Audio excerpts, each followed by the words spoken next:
আওয়ামী লীগের সাধারণ সম্পাদক ও সেতুমন্ত্রী ওবায়দুল কাদের বলেছেন, কোনো রাজনৈতিক দলের নেতাকর্মীকে জেলে পাঠানোর এজেন্ডা আমাদের নেই।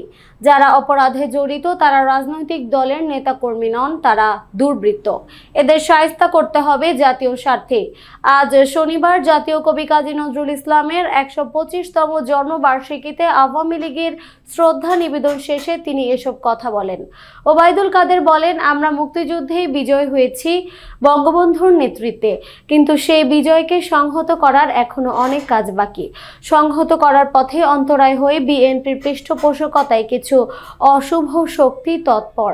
আজকের দিনে আমাদের অঙ্গীকার, বঙ্গবন্ধু কন্যা শেখ হাসিনার নেতৃত্বে আমরা সাম্প্রদায়িক বিষ বৃক্ষকে সমূলে উৎপাটিত করে অসাম্প্রদায়িক বাংলাদেশ গড়ব।